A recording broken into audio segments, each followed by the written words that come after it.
one of the world-leading experts in the science of subconscious learning, motivation, and communication, speaking on change without thinking. Ladies and gentlemen, here I presenting you Dr. Eldon Taylor.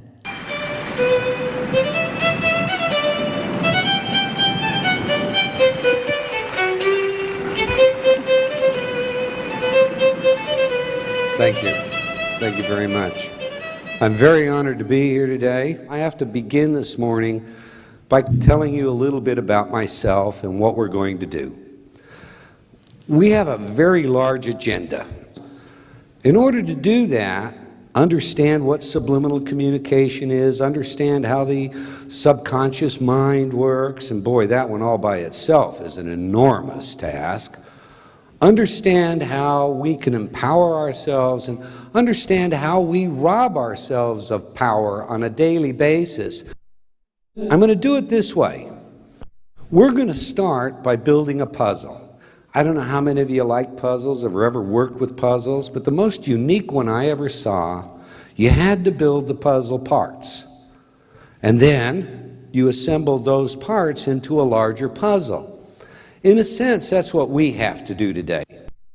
We have to take each of these constructs that universities can spend 1 and 2 years teaching, and we have to condense that, construct that little puzzle piece, and do so in a way that all of you understand. Then build all the other little pieces and then tie them together. So if you'll bear with me, there may be points where it looks like we have gone off on a tangent, but it's really not a tangent. It is a piece of the puzzle that we'll bring back and we'll assemble, we'll put together.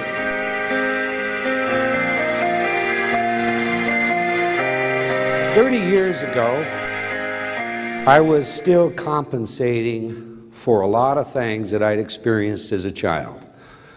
And I hope by the time today's over, you're going to be able to look at yourself and see perhaps limitations you've self-imposed that for all intent and purposes were compensation mechanisms that you developed as a young person. And those mechanisms may have served you as that young person. That is, they may have been adaptive. They avoided conflict. They avoided stress. They brought attention. But in your adult life, you discover that many of them are maladaptive. That is, they're hidden away in our unconscious, and we have a stated outward desire. And our stated outward desire and our unconscious are incongruent. They don't fit together. So we may say, I'm going to do this, but we say that, and we say it, and we say it, and all time just ticks away. We never quite get it done. Now, sometimes that's a little change. I know a gentleman that is a very successful athlete, and I've had the opportunity to work with some of the finest athletes in the world. This athlete is someone that everyone on the planet admires, but he has one failing. In his words, he exaggerates. So he has a tendency to embellish experiences he's really done, and maybe to make up 1 or 2 he hasn't. And he finds it embarrassing because in the press, in the limelight, there's no room for that. But to him, the most important thing is his children. His 3 children that say, "Dad, that's not true. Why'd you say that?" He finds that humiliating, as we all would. So I think we can look at the greatest people in all fields and find that those, each and every one of them, have something they want to change. 30 years ago, as I said, I was compensating. What does that mean? Well, when I was a child, like most children in America, I was raised under what we call a no-don't syndrome. No, you can't do this. You're not old enough for that. You're too stupid for this. Indeed, I tell you something. My wife was born in New Delhi. I met her in London, England, lecturing at the National College, fell in love, got married. And one day my wife was saying, because I'm a perennial student, I'm always studying something somewhere from somebody, my wife said to me, "When is enough going to be enough?" I said, "What do you mean by that?" She said, "Well, you know, honey, I've heard you talk, and you were raised to think you'd never be smart enough. Has it occurred to you that maybe all this education is how you're compensating to be smart enough?" You know what? You're right. You're right. There's a time and a place to just quit and say, okay, you're right. I really don't need to do that anymore. If the world thinks I'm stupid, they're going to think I'm stupid, and it doesn't matter how much I do to make up for that. There comes a point where you have to let go of these compensations. I was using my education to practice criminalistics. Criminalistics is a function of law enforcement. It differs from criminology, the theory that is taught in sociology, because in criminalistics, I'll actually run a lie detection examination, I'll conduct an interrogation, I'll conduct a forensic hypnosis examination, I'll testify in a court of law as a hands-on case developer, etc. Well, my father had come out of the Second World War, drill instructor, and gone directly into law enforcement. I had a good background in that because of my dad. My father and mother had told me, like I tell my 12-year-old son, you could be a good attorney, because whenever they'd say anything, I'd try and manipulate that to gain some advantage. And so they were always saying, you should be an attorney when you grow up. So I'd thought about that, and when I first went to college, I intended to be an attorney. I took the LSAT, the law school admission examination, scored in the top 3% of the nation. So I'm a young guy, I've got everything going for me, and then I discovered that I had a moral conflict with being an attorney. Not that there's anything wrong with being attorneys, and I'm sure we have some here today, but I didn't want to practice corporate law and be tied to a desk. I was thinking of criminal law. And my heroes were all criminal lawyers. But they were getting guilty people off on technicalities. There's a very famous case in the United States where exactly that happened, and the person recommitted another very serious crime. And there was a part of me that said, I can't do this. I just simply can't do that. That doesn't fit with who I am. But you see, I'd always been kind of a superstitious kid because I came from this background that all these mixed blood. My father had Native American in him, and I got Native American shamanism, and he'd converted to one church and my mother to another church, but her family, they had Masonic backgrounds and mysticism and Kabbalah. It was just amazed by how the mind worked and what life was, and all these mystical traditions. So I couldn't study law. Well, you know, I'll study the mind. I'll study what makes the mind work, because I always had a passion for that.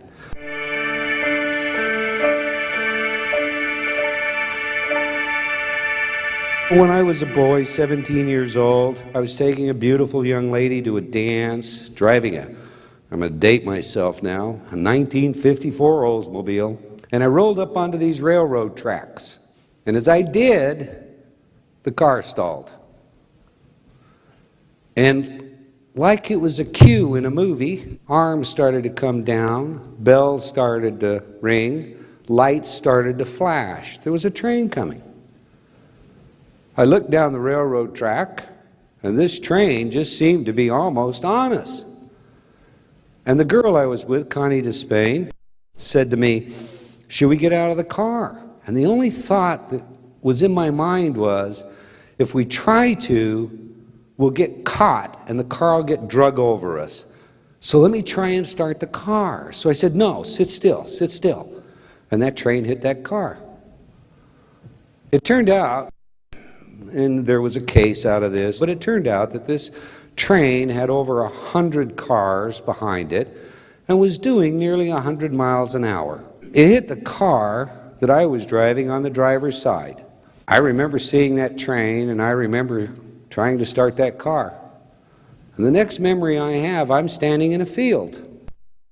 And I'm looking over at all these emergency vehicles. The lights are flashing. Where's Connie? Well, Connie has been trapped in the car. Some time has passed because they've cut her out of the car. The car is smashed on the driver's side. And I mean the whole car is not that high. And I'm standing in this field. I identify myself because everybody wants to know who I am. I'm the guy that was driving a car. Connie would tell you she had her hand on my leg while I tried to start this car. She will also tell you, as she did in a court of law, as I did in a court of law, as they went through this lawsuit against the railroad company, that I was in that car when that train hit it. And then I'm in a field, and I'm untouched, unscathed. But the car has been so smashed, they've had to cut her out. And while they're cutting her out, she's asking them, "Where's Eldon? Where's Eldon?" And she thinks they're going to have to cut me out next. To this day, I have some colleagues that will say things like, there's no such thing as paranormal. This psychic stuff is all nonsense. Look, you're born, you die, ashes to ashes, that's the end of it all. And I can tell you that in my lifetime, as I've studied both science and as I've experienced life, I know that's false. It is simply false. There is no explanation for how I got from that car to that field. So there is some other grander something going on. And perhaps that happened to me so that I would find my way to where I am today. Not in law enforcement, but doing exactly what I'm doing, talking to you here today. And today I'm going to talk to you not just about the science of mind, but we're going to talk about the unconscious. And when you talk about the unconscious, you have to talk ultimately about the phenomena of consciousness. And the phenomena of consciousness includes everything from a simple awe to these so-called inescapable, unexplainable white crows. And I use that in the sense William James used it. William James said, great philosopher, psychologist in American history, if science has an axiom, and the axiom is all crows are black, then you only have to find one white crow to know that that axiom is false. Well, we're going to talk about a lot of white crows, not to generate any falsehood, but to open up the way we think about consciousness. All right, so here I am 30 years ago in a nutshell, and I have an agency, and that agency runs investigations for public and private sectors, and we run a lot of lie detection tests. And that's because we have a new instrument. It's called a psychological stress evaluator, developed by a couple of bird colonels in military intelligence for covert applications, which means I can simply take a recording. Now, don't confuse this with voice analysis. It has nothing to do with voice analysis. Take a recording and then examine that recording and determine if there's distress involved in the statements. Well, all a lie detector, polygraph or otherwise does is measure physiological feedback. And when we see distress in structured examinations, relevant questions, and it's there clear, but it's not in irrelevance and control questions, then we call that a deception-indicated test. Well, psychological evaluation works by looking at a muscle microtremor between 6 and 14 cycles per second that accompanies all voluntary muscle movement, including speaking. So when I speak, assuming that I'm not under too much stress, the sympathetic and parasympathetic portions of my autonomic nervous system talk to one another in what is known as a muscle microtremor. Now, if I become distressed, one will fire and begin to fill my system with adrenaline. I'll behave in a fight-flight way. And when that happens, this microtremor disappears. Now, the reason I tell you about this is because when it disappears, we'd see rectally linear patterns on a chart. And since we'd take all these recordings, I'd sit at a little hair recorder that recorded at 7.5 inches per second, but could be slowed down to 15/16 of an inch per second, and run their answers, just their answers, through this PSE. Well, one day I was doing that, and as I backed up the answer, make sure I had the right needle height as we marked it, what I heard astounded me. What I heard was this: liar. Played it forward, it was a simple answer: no. Backwards: liar. And you know what? The chart said this person was lying. And you know what else? They later confessed. And we made a physical recovery, so we knew the confession was valid. Now, because of the technology we had, and because of my interest in trying to be smart enough, 30 years ago I had a career. It was a prosperous career. I was happy in that career, I thought. And I was also getting a lot of notoriety, appearing in the different media for some of the things that we did. But the universe didn't have that in mind for me. Instead, it put a couple of things in my face that really distressed me. I began to have trouble sleeping, and I began to have experiences, dreams and things that nagged at me, and I felt incomplete. I felt like what I was doing didn't really matter. I felt like what I was doing was kind of that much of what you might do with your life. And while this was going on, I happened to come across, still involved in law enforcement, this article that insisted that the Los Angeles Police Department during the 1982 Olympics had experimented with subliminal communication. They had created a terrorist abduction scenario, and in this scenario they were going to use subliminal information processing to dehydrate terrorists. How are you going to do that? But what I heard was they tried it out on cadets in the academy, and they suspended it after 3 days because they had effectively dehydrated too many cadets. So I set about trying to verify this. Well, I couldn't get it denied, and I couldn't get it verified to this day. But something in me said, wow. You know, if I could get my hands on a technology like that, do you know I would soar to the very top of my profession?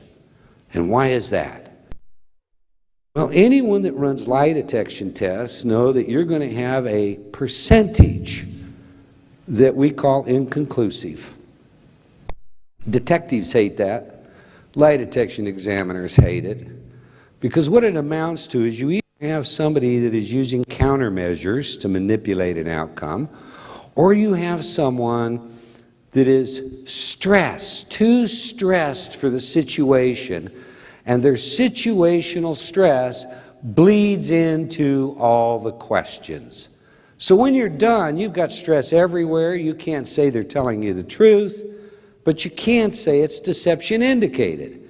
Now, if you could do away with inconclusives, wow. You know, wow, that'd be a magic bullet. So I set out to learn about subliminal communication. Now, there were some people that were selling some programs, subliminal programs.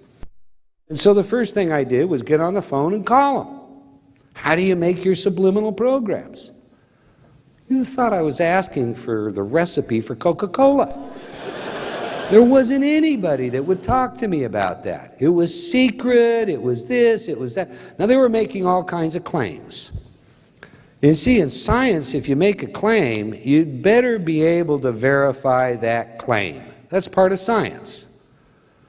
So in other words, if you say I can do this and I did it this way, somebody else should be able to use that exact way and replicate what your findings were. And if they're unable to do that, well then that's not science. But all these people I talked to, it was a secret recipe. Access to how they did anything that they did was not possible.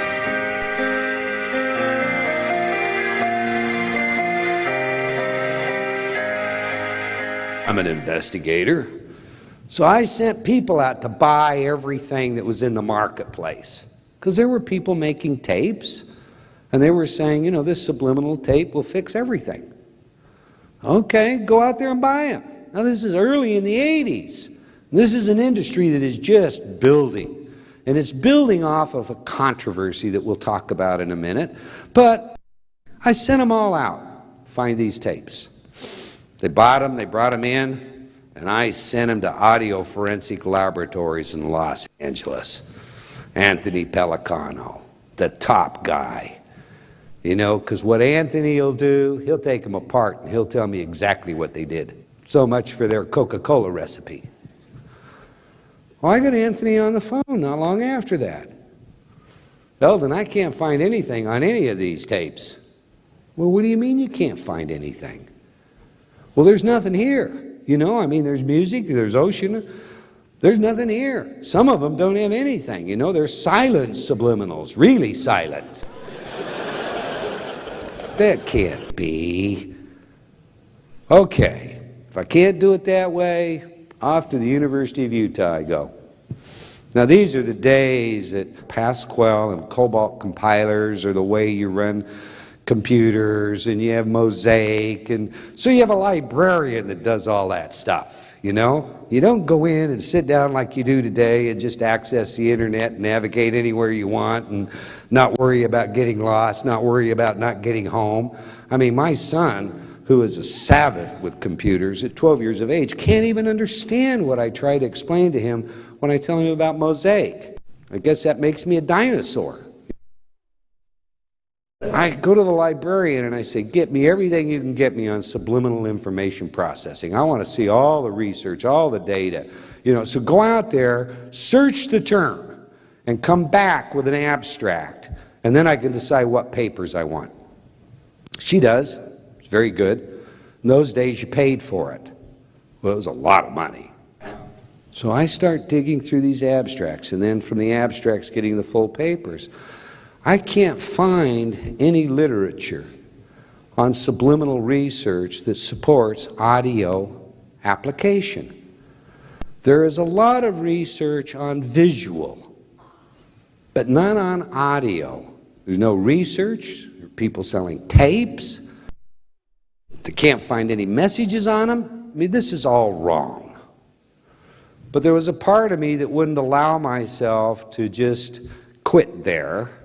So instead, I started devising methods for how you could create what today is what we call our patented InterTalk method. Now, if you have the technology and you're going to put words there, and you want people to, you know, relax if they came to tell you the truth, and you really want to build their stress level if they came to lie to you, what do you say to them? What do you say? We settled on the truth shall set you free, and that's what we used. We started playing these programs. Suspect would come in, they'd be seated, stark room, 45 minutes, they fill out forms and wait. We played nonstop. The forms are processed out, 30 more minutes, they wait. We played the messages. Come in, they take the test. Gosh, you know what? Inconclusives really disappeared. But the worst part of all this, see, my agency got paid by the hour. The confession rate in the first hour went through the roof. And there's a part of me that wanted to say, hey, look, don't tell me yet, will you? I get paid by the hour. I was amazed. I was really astounded. So I started sharing this with some of my colleagues at agencies, and they started to use it. In South Africa, they utilized the programs for interrogation. A friend of mine in South Africa got a hold of me and said, Eldon, you know, interrogation down here is done this way. Beat them once, and if they don't tell you, beat them harder the next time, and if they don't tell you, well, beat them again. And so they had a lot of confessions, but the confessions often didn't mean anything. They were just, look, you know, don't beat me anymore, I'll tell you anything I want to tell you. So we sent programs into there, and this is a true story. I get a phone call like 2 a.m. in the morning, 3-4 months down the road. Air us out another tape, ours broke. They became that dependent on using these tapes in their interrogation techniques. They were that effective. I have this technology and it's working. I have nagging at me this need to do something else with my life. And I don't even understand it. I just know that outwardly I look really successful. My personal life is a wreck. But who cares? I'm too busy for that anyway. I had friends that said to me, Eldon, you change women like most men change shirts. Well, they can't stand to be around me. What do you expect? My personal life was a wreck. But I didn't really even recognize that. The only thing I knew is I'm good at what I do. I'm successful. I'm getting a lot of media attention. I'm 30 years old. Hey, look at me. How wrong you can be. This nagging pulling at me at that point in time, combined with this discovery of this technology, gave me the idea that you might do something I didn't believe you could do. And that was rehabilitate a criminal.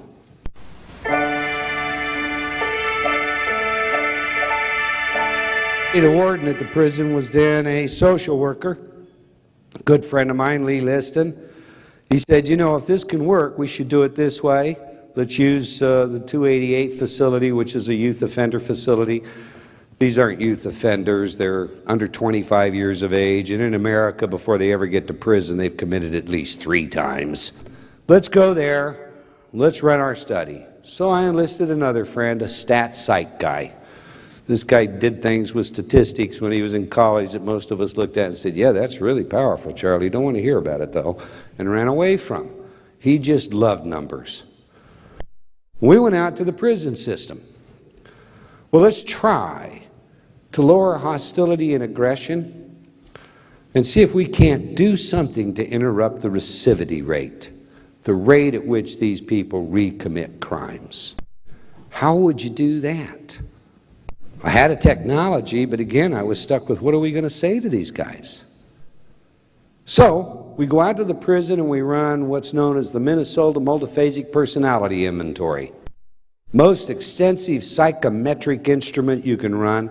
We computer augment the delivery of it. We have these guys, volunteers. We use the Fowler lens on the MMPI, specifically designed for an incarcerated environment, and run this sophisticated psychometrics. And guess what? Doesn't tell us anything that we don't already know. High self-alienation, high social alienation. Gosh, you get that one quick, don't you?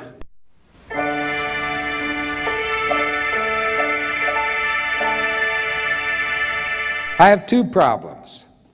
I understand that the inmates are there because they have low self-esteem and they don't think much of society.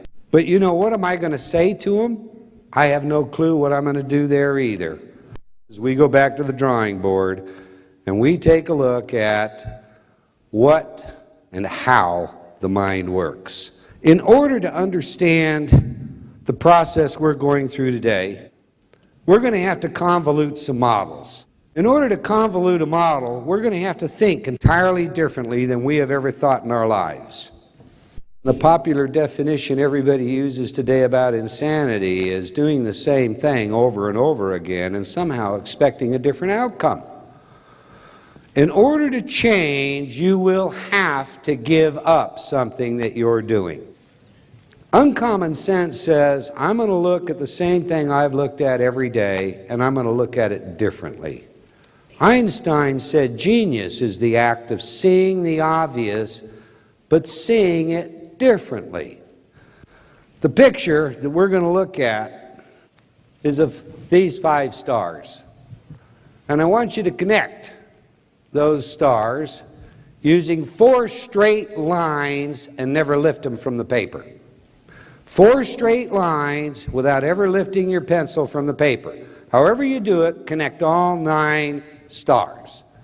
This, by the way, I decided to use stars for this presentation simply because they address something higher, and I hope in part that's what we're all about today. But this is known as the 9-dot matrix, and typically you would see it as only 9 dots, and you see it in an IQ test if you get far enough along in the IQ test. Because genius really does look at this and say, okay, there's 1 line, there's 2 lines, there's 3 lines, there's 4 lines, I have a dot. But it looks at it and sees how to solve this, and it's really very simple. Somebody here has done it, correct? I see a hand. 1. Excellent. I see 2, 3, 4, 5, 6. Boy, I got a front of the class audience. 7, 8, 9, 10, 11. 4 straight lines now, and you never lifted your pencil from the paper, right? And you connected all 9 dots, right? All 9 of you that said you did. Is that correct? Well, I see 1 or 2 of you nodding. Look, when I try to connect these, isn't that what I try to do? Isn't that what most of you are trying to figure out how to do? And the reason I'm doing that is something in my system says this is a boundary. That's a boundary. Watch what happens if I just go beyond the boundary. That's 1 straight line, right? That's 2 straight lines, right? That's 3 straight lines, right? That's a 4th, and that connected them all, did it not? But I had to go beyond the boundary to do it. Now the 9 savants out there that raised their hands, is that how you did it? You went behind the boundaries or beyond the boundaries? Because if you didn't, you cheated. What is it in the human condition that says that's a boundary? What is it that causes us to think of closed-in parameters? In our course today, we're going to talk about controversy. Controversy surrounds this subject. I would like to avoid the controversy involved in subliminal information processing, but it's not possible. It ranges from those people that think your mind was written perfectly and should not be tampered with, to those people that would abuse and misuse what's been termed one of the most powerful technologies to be developed in our time. A few years ago, the state of Florida contacted my office and said, you know, we have the largest population of youth offenders of any state in the nation. We have to get them a high school education. And I was wondering if this technology of yours might facilitate in doing that. Trying to reach them can be a little difficult. Trying to teach them the value of an education when they're just going to go on to prison, that can be even more difficult. So we created some programs. The first year they used them, 21 of 24 students had sat for what we call the GED, which is a high school equivalency examination, passed. And prior to that, they weren't passing 2 in 20. Teachers were volunteering. These young people's attitudes changed. The great idea was, well, let's take this out to the schools as well, because in Florida, Dade County particularly, they have the highest dropout in the nation. What if we were to use this in our at-risk schools where there's high dropout? It should facilitate these young people. So meetings were called, the Board of Education got together, but as with everything, there comes a point where you're also going to inform all the parents. And when they informed the parents what they were going to do, there was a number of parents of a particular religious organization that opposed it. It was tampering with the mind, and that's evil. Because they opposed it, it wasn't used, and their dropout rate is the same.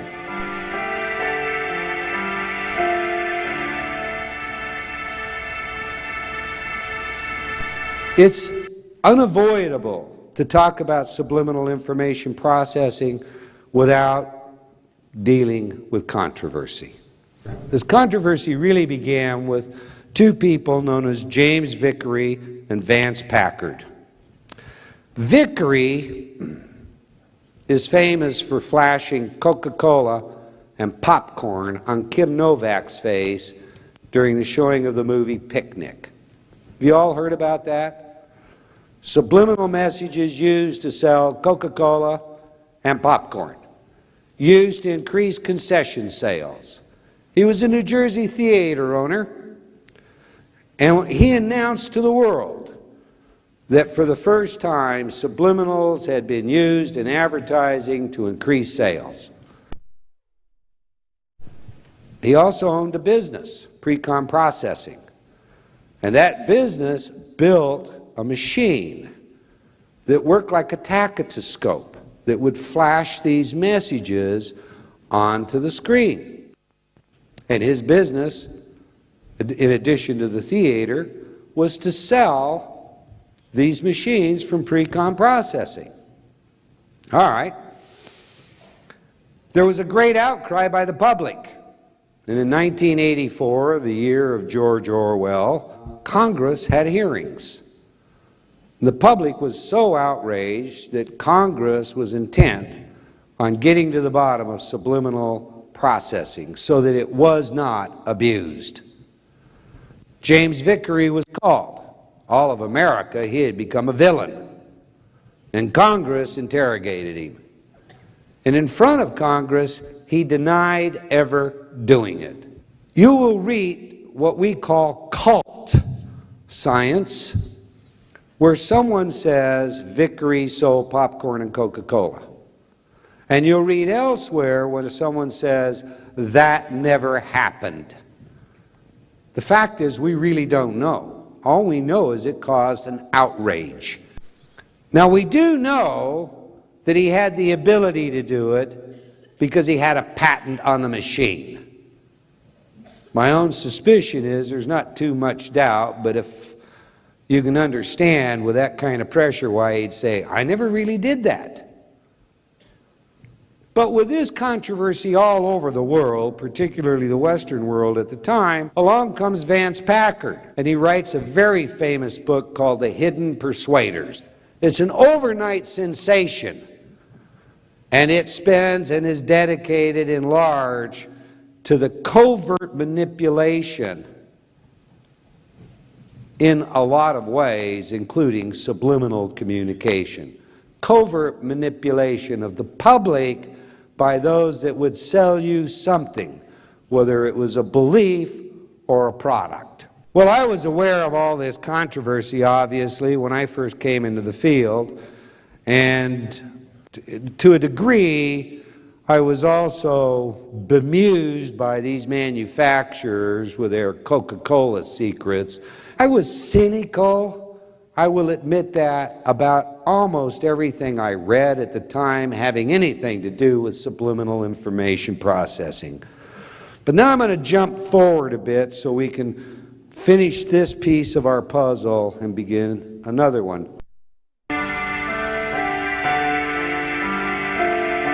1990, And there's a very famous case in America.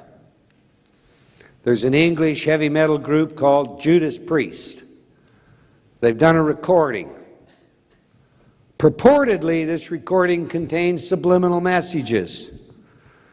Two young men, Vance and Belknap, have listened to this repeatedly one afternoon.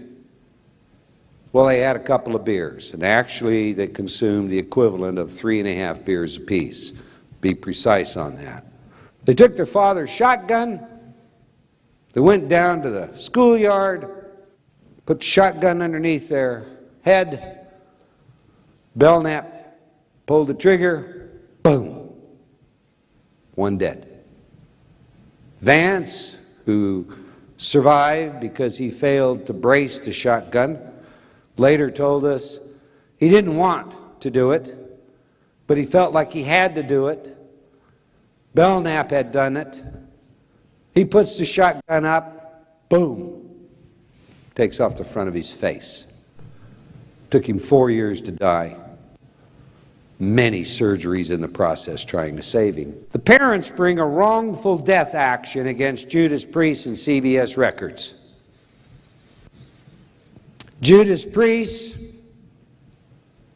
known to use subliminals, admit in the court they have used them, but they didn't on this one. Yours truly is called in. So are a whole host of people. And I go through the facts. What happened on that day, the research, what we can say about what kind of message, what kind of mentality, what kind of personality profile, where would these young men have to be if this were to be a causal factor? It's clear. We find the subliminal message, do it, do it, do it, hidden in the lyrics that overtly encourage suicide in the Better By You, Better Than Me recording. The subliminal command, do it. It's clear. We demonstrated to the court. The court acknowledges it's there. No question about it. In my book, Thinking Without Thinking, I go through great detail on this particular case, including the full deposition. But here, we'll shorten that up. They start chanting, do it. They take a shotgun and blow the top of their head off, which is exactly what the album cover to stained glass shows, the top of the head lifting off. Pretty hard to say this isn't a causal factor. I find myself, therefore, opposed to CBS and Judas Priest in a court, saying, yeah, this probably is a causal factor. CBS couldn't find the original master. They hired a Scotland Yard detective to find it. They argued that the do it command was a coincidence of sound, not intentionally placed there. The Scotland Yard investigator testified that he searched and searched in England and in the United States for the master, because we'd need the master to be able to demonstrate whether it was coincidence of sound or intentional. This is wrongful death. You're going to have to demonstrate intention. They couldn't find the master. On the stand, our witness, our Scotland Yard investigator, was asked, did you look in the vaults at CBS? And his answer was, no, they wouldn't let me.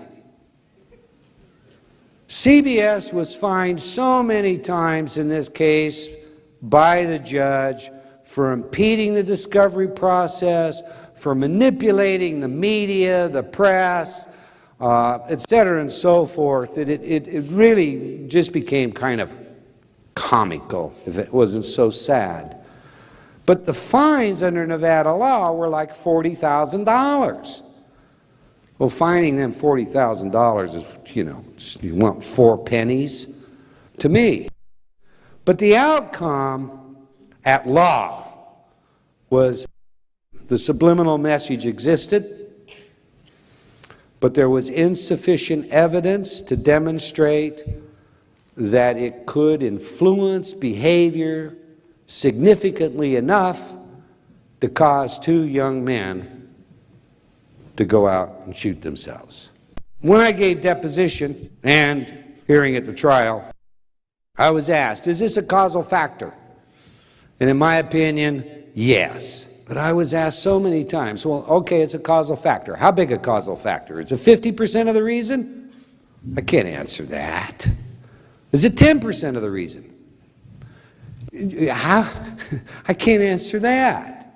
Well, is it 1%? You know, look, guys, I can't fractionate it. I can only say, when you ask, is this a causal factor? If we subtract this from the puzzle, could we say they probably would have done what they did, including chant, do it, do it, do it?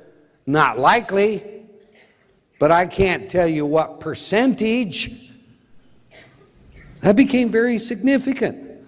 During this entire process, what we learned was it's very easy to manipulate the masses with misinformation. It just takes a little bit of money and a little bit of cunning. Let's digress now. I'm back at the prison system 10 years prior to this, and we're trying to decide what we're going to say to the inmates. But in order to come up with something to say to the inmates, I have to understand how the mind works. Now, how do I do that? I'm going to tell you a little story. The story I want to tell you about right now is called The Chicken and the Eagle. And I want you to become a chicken for a minute in your mind. I want you to imagine that you are the star of our chicken story. You're really an eagle, but you're being raised in a chicken yard. Your peers that guide you are chickens. They're good chickens, but they too were raised in a chicken yard. And you have learned to dig like a chicken. You have learned to make a hole and get down in it on a hot day. You've learned to caulk when somebody lays an egg. You have become a good chicken. You have been imprinted, and that's the word in psychology, just like a young duckling raised with chickens or a young chicken raised with ducklings. You're behaving according to your environment. But you're really a very beautiful eagle out in this chicken yard. And one day, along comes a male eagle. And flying over the chicken coop, he sees the female eagle. And she's down there doing all these chicken things. And he circles. He can't believe what he's seeing. And a shadow falls on the chicken yard. And one of the chickens lets out the notice. And they all run into the chicken house because there was an eagle. Well, the eagle hides, and he watches the chicken yard for days. And one day, the female wanders just far enough away from the house that he's certain he can intercept her before she could get back. So down he swoops. He cuts off her retreat. All the other chickens get into the chicken yard, into the chicken house. He has her cornered. The chickens inside are all worried about her. And he says, "What are you doing here in this chicken yard?" And she says, "What do you mean?" He says, "Well, you're an eagle. Look at yourself. You're an eagle.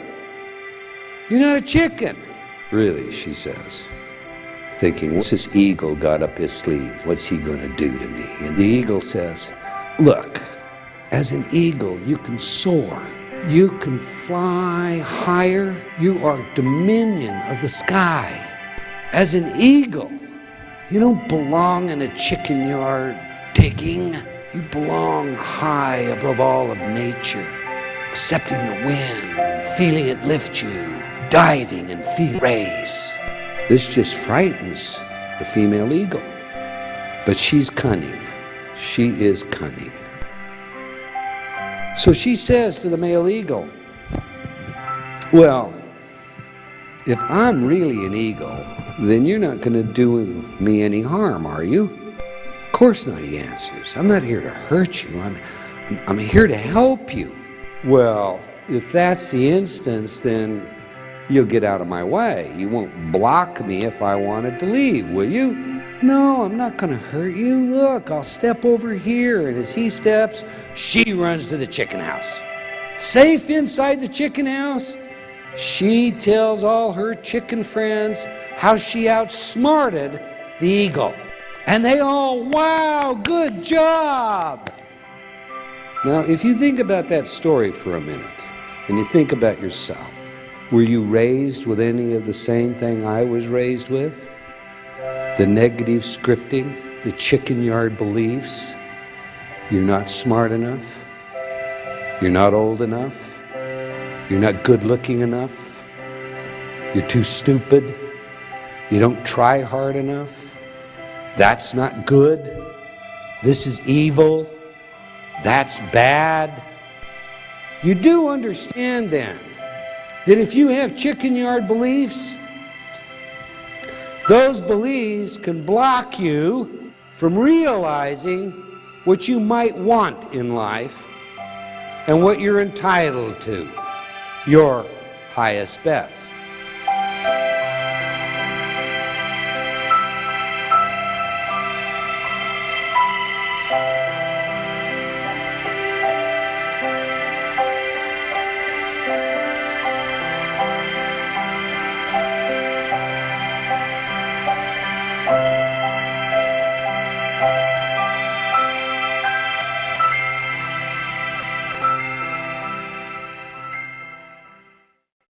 How many people here would like to make $1 million?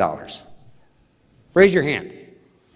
How many of you here would like to make $1 million this year? Raise your hand. Now, the elite down here are left out of this, okay? But the rest of us, you know, folks, raise your hand.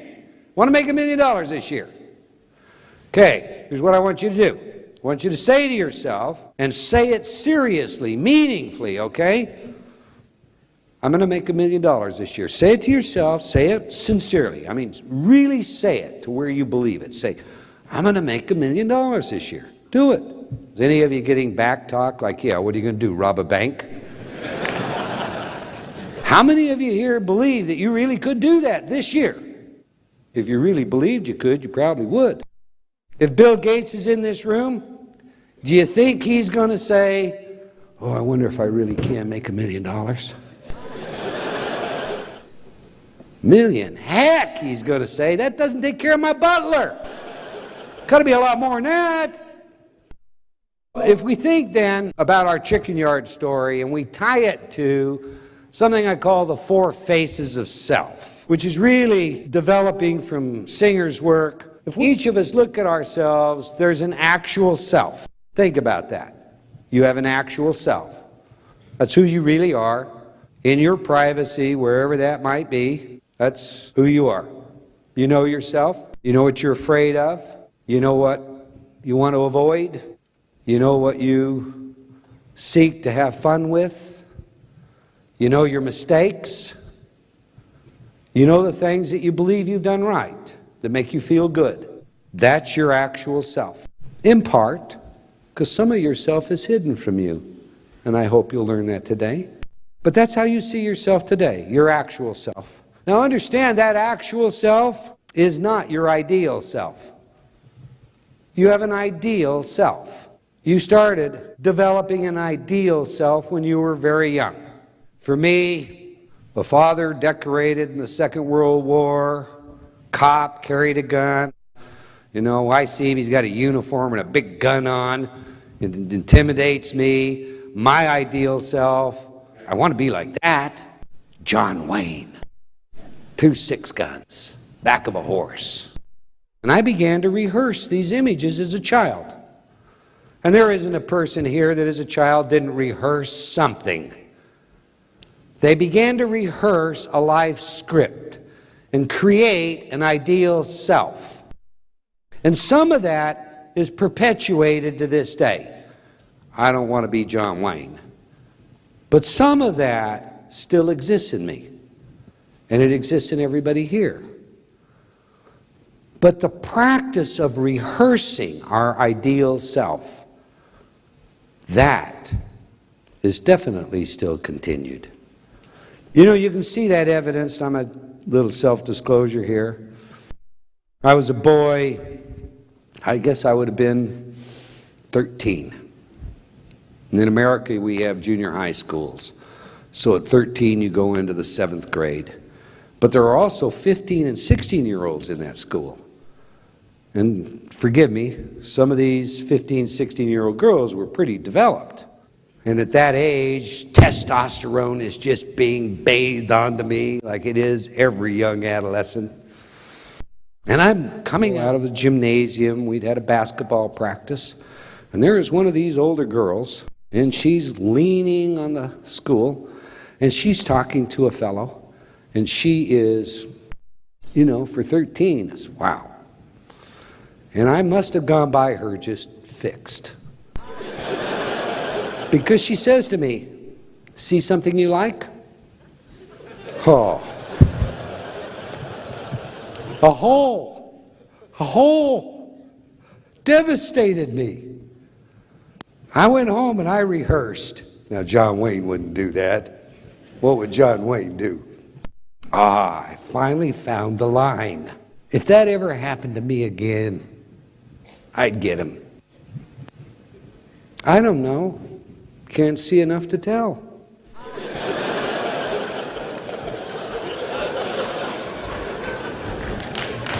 Now, we've all done that kind of thing, haven't we? But I'm going to finish this story, much to my embarrassment. As the universe would have it, a few days later, I'm coming out of school again, and she's standing there. I'm ready. And she almost word for word says, "Still looking? See something you like?" I'm ready. 13. I don't know.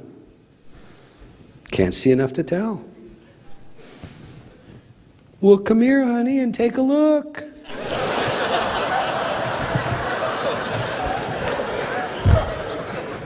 I never did figure out how to handle that one. So we have our ideal self, and we rehearse this. And we have the practice of rehearsal, and for most of us, we continue to rehearse to this day. How could I have done it better? What could I have said? What should I have said? And so forth. Then we have our ought self. That's our chicken self. That's what we were raised to believe would be the perfect person. If you loved me, you'd do this. If you really cared about me, you'd do the dishes like I asked. You know, you must not love me. I must have let you down, or you wouldn't treat me this way. I mean, haven't we all heard that from our parents or someone else? How am I failing you? I must be, because you're just not. Do you have any ought scripts inside your head? I ought to this, and I ought to that. Of course, we have, all of us, ought scripts, and many of them are good. They're part of our moral fiber. They're part of our real potential.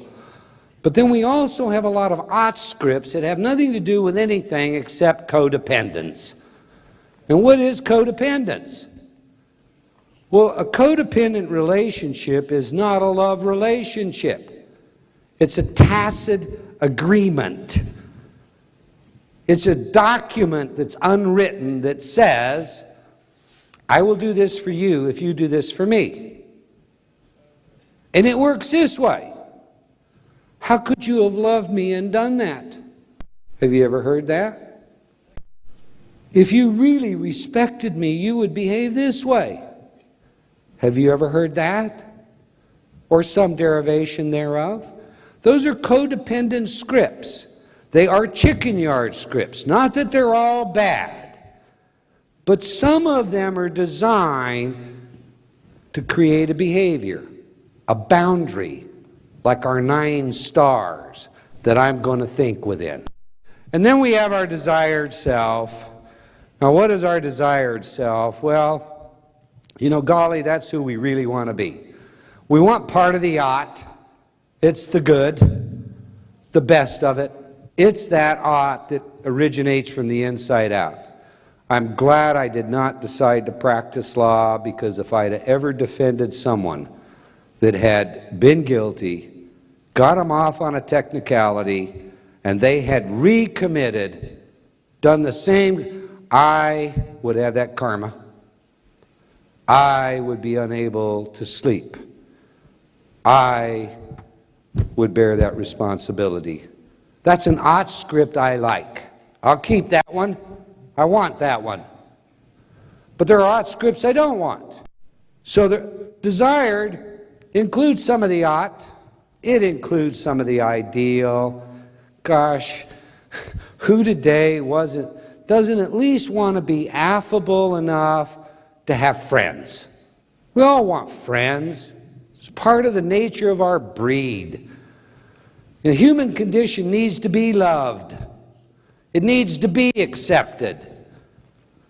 So we all work at creating part of our rehearsed ideal self to be the person we want to be. And that includes all the things we're capable of doing, but we just haven't yet realized. And we have all the actual self, including, when you're that little kid. That too is who we are still to this day. Now, I think we have this part of our puzzle together. I'll attempt to show you how and why we said what we did to the inmates and what the relevance of that is to you today. And believe me, it's the most important thing I could tell you in all of this. We need to construct a model of the mind, just a model. Models don't have to be perfect, but they have to be complete enough for us to be able to get some kind of a handle on what it is that we're trying to do. In that process, we have to understand that there's an awful lot in our subconscious that we're not aware of. I can remember getting a phone call in the middle of the night, Sandy Police Department in Utah.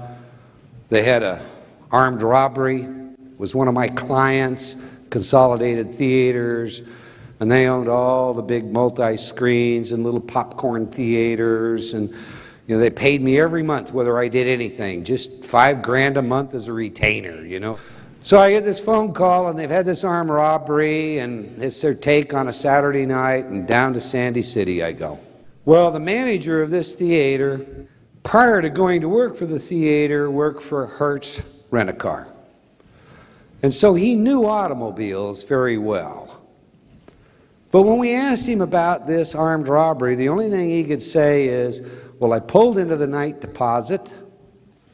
I saw lights in my rearview mirror of a car, and then this big gun in my face. Now, there's a big gun that we got many, many times. Point blank in his face. That's the only thing he could tell us. So we did some hypnosis right there.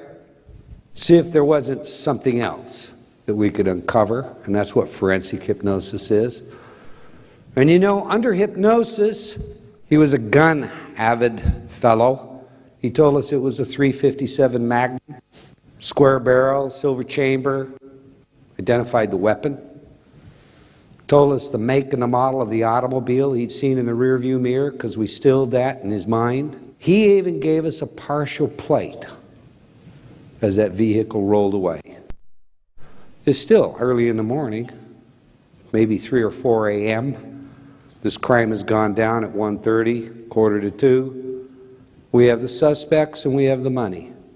All because somehow stored in this unconscious mind was a near photographically perfect, repressed because of the stress, memory of what had occurred. Every traumatic experience we suffer as children, including, well, come here and take a better look. We have a tendency to repress. And there'll be detail about it. We'll just simply forget. We want to forget it. Just about everybody here should be familiar with what's known as a Freudian slip. And we'll come back to that in a bit, but a Freudian slip is quite simply, I'm going to say something to you, but instead of saying what I thought I was going to say, something comes out of my mouth that's relevant. And it's, oh, I didn't mean that. Okay? So we have a dynamic mind. There's a lot of controversy about Freud's capital U unconscious. And maybe that's due in part to his fixation on some things like the Oedipus complex or the sexuality of man and women. But one thing's for certain, this idea of an active, dynamic, subconscious mind is more than just a construct. It's operating in every single one of us. And it's full of memories. Memories from the time we first entered this plane to today. This unconscious mind predisposes much of our behavior. I said to you earlier in our $1 million analogy, how many of you want to make $1 million? Everybody's hand went up. I didn't see but two people, and I won't point at them, in this audience that didn't believe they could make $1 million. We know, therefore, that we have these scripts that are self-imposed. But do we also recognize that we can predispose subconscious thinking? Do we recognize that there is such a thing as false memory syndrome? We can use hypnosis, as is an instance in the very famous issue of about 6 years ago, where we had all these false memory syndromes, and there were all these young people whose father abused them or whose mother abused them, and they recalled this in hypnosis. There were lawsuits, there were defamation of character, to discover what? Almost all of them were made up. They were fantasized. You can suggest one idea on someone, and unconsciously they'll act that out. You can take a pendulum, demonstrate this to yourself. I've demonstrated it to a lot of people. Take a plain sheet of paper and draw a cross on it. And you just simply tell this story. You know, the ancient Egyptians divined the sex of an unborn child or the sex of anyone by a pendulum moving on an X and a Y axis. If it moved on the X-axis, it was a male. If it moved on the Y-axis, it was a female. I want you to hang the pendulum over there, and let's see which way this pendulum moves.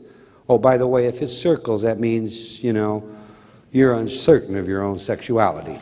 Okay? Now, I guarantee you, every male you put that to that's heterosexual is going to move on the X-axis, and every female on the Y-axis. And they're not going to be aware that they're consciously moving it. Little muscle, microtremors are going to cause the movement. So the unconscious is also very suggestible and very powerful at bringing out actions, even if we're not consciously aware of it. Let me give you an example of what we call an uncovering. And again, I like to tell stories. As opposed to tell them about somebody else, I'll tell you about my own. I get into this field. Everything is working. I'm feeling really good.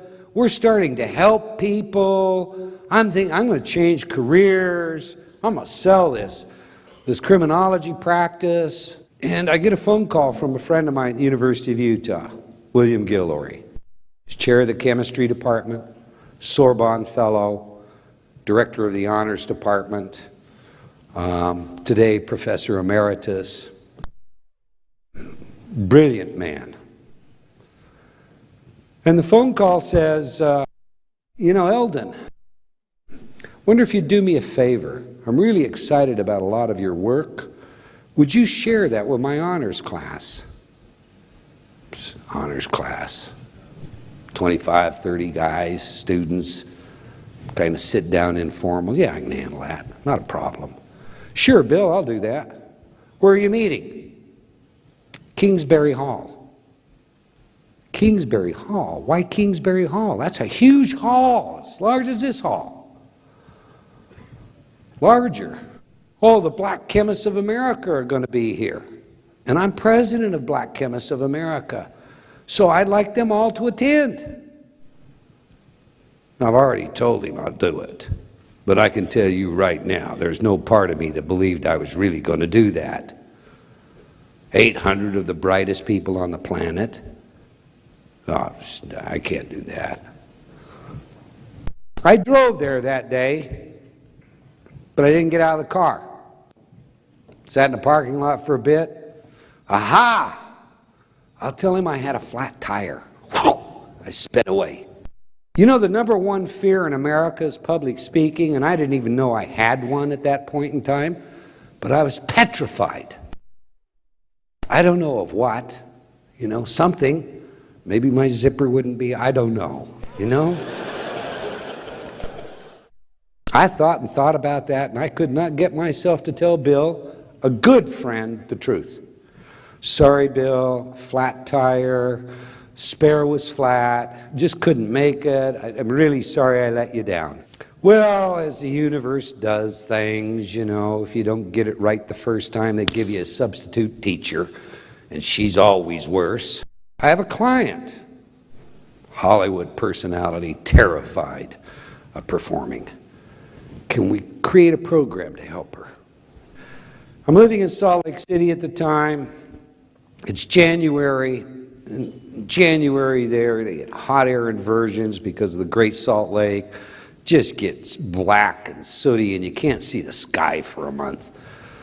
And so my habit in January was to drive down to southern Utah, the Canyonlands, the Grand Canyon, all that beautiful red rock you see, and brochures, and blue sky, and I'd have my weekend in Canyonlands. Tie together my notes, etc. So Friday night I finished making this tape, grabbed it, jumped in my car, drove to Zion's Park.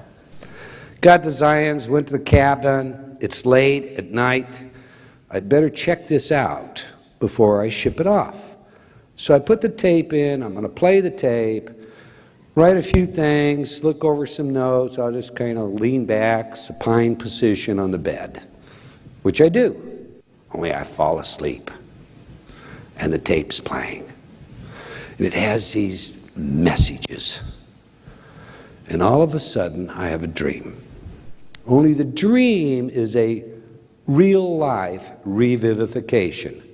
It's not made up. It's something that happened to me when I was very young that I totally forgot about. My father's side of the family was from Idaho.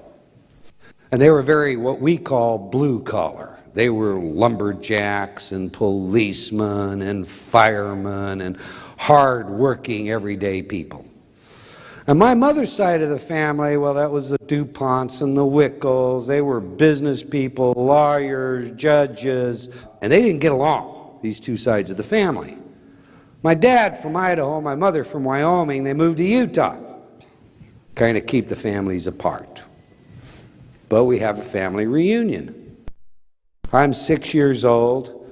There's a TV show that I just love. It's called Hit Tunes. And every night this show comes on, it plays the best music, the top 10 musics. And they're performed. And there's a song called Vaya con Dios. And I just love this song.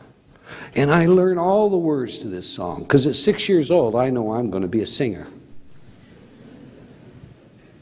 And I sing it for everybody. Well, we have this family reunion, and there's tension boiling, and there's about to be a fight. My mother is going to rescue the day. She grabs me, puts me in the middle, and says, "My son sings. Sing Vaya con Dios." I couldn't hit a note. My voice broke up. I ran out of the room in tears. And an adaptation took place. I'm never going to be a singer. I'm never getting close to a stage. There is no way that has ever happened to me again. I'll be a scientist in a laboratory. But you know, I have this dream, and I remember this experience, and I sit up in the bed. Doggone you, Mother. And I suddenly realize why I'm afraid of public speaking. Has nothing to do with anything other than, as a very small child, in order to avoid ever having that embarrassment again, I made many adaptations. And every one of those was designed to keep me away from anything that would ever just stick me in front of everybody and say, sing.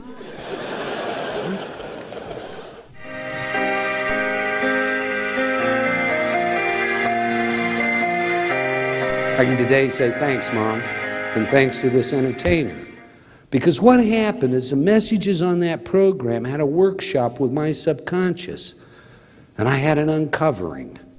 Now, what's the value of an uncovering?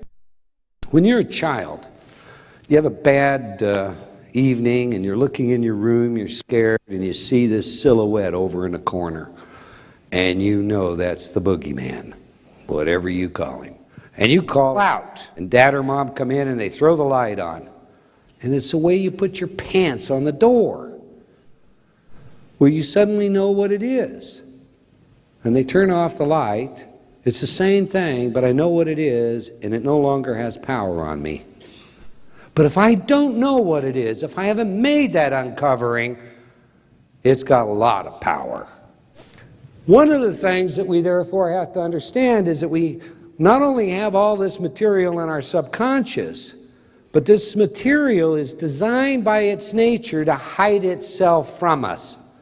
Because if it shows itself, or it shows the mechanism that it's using to protect us, the mechanism no longer works. And we'll get to defense mechanisms in a minute.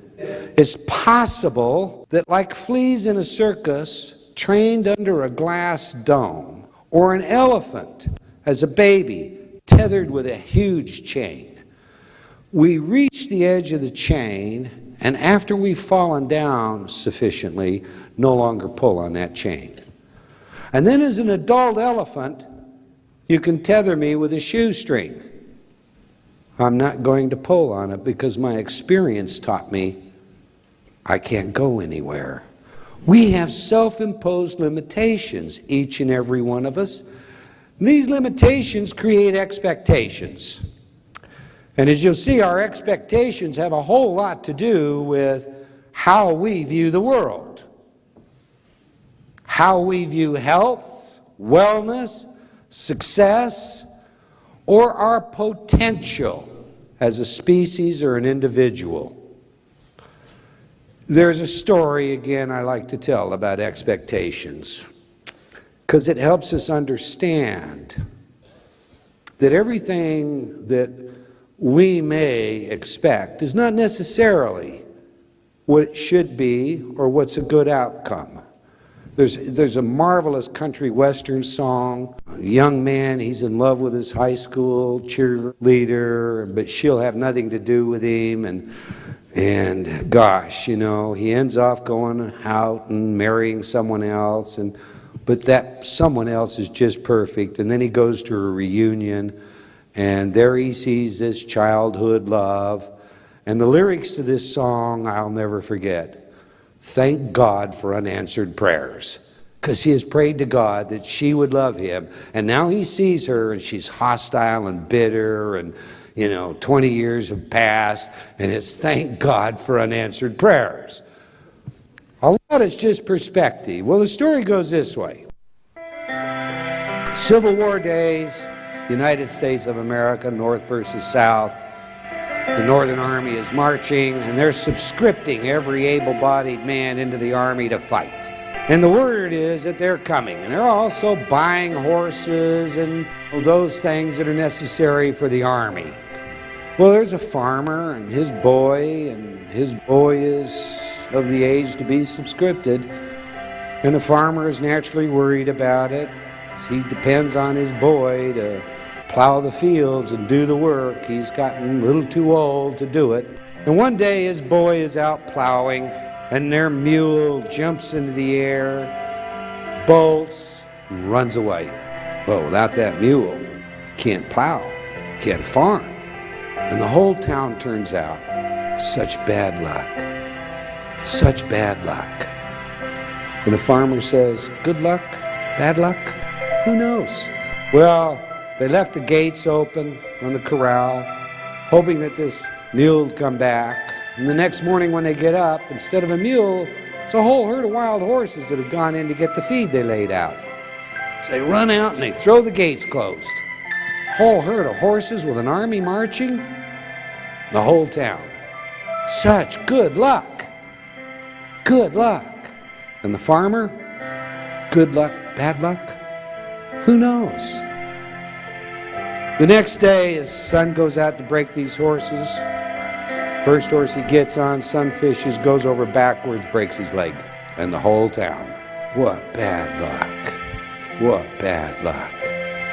And the farmer, good luck, bad luck, who knows? Next day, the army marches in. They subscript every able-bodied man. Of course, they don't take the farmer's boy. He's got a broken leg. And the whole town, such good luck, such good luck. And the farmer, good luck, bad luck, who knows? Our expectations about life should fit somewhere in that model. Much of what comes to us really comes to us for some good. If our expectation is there is some good inherent in everything that comes to us, a couple of things change. First thing changes is we have less stress in our life. We feel better. We're healthier, you know. Gosh, that's not bad. Second thing that changes is we find more joy in life, more awe.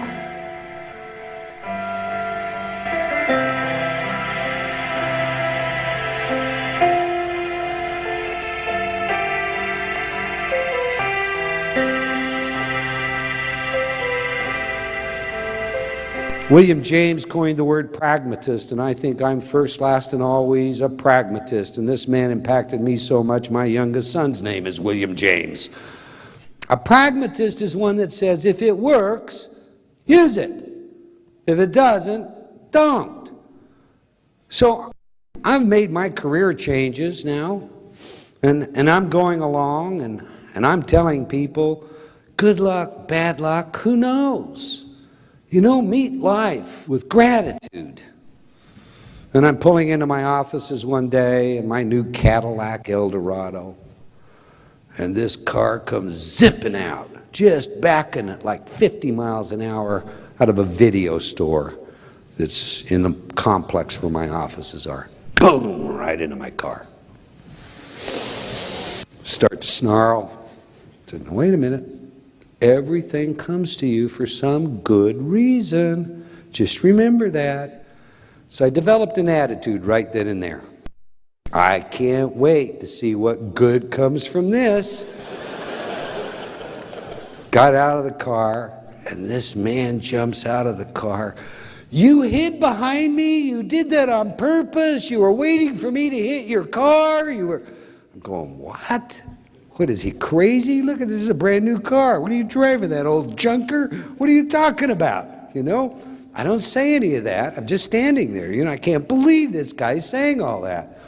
Law enforcement's quick because there's a restaurant right there, great coffee shop, and they're always hanging out in coffee shops. We know that, right? They're right there. They're laughing.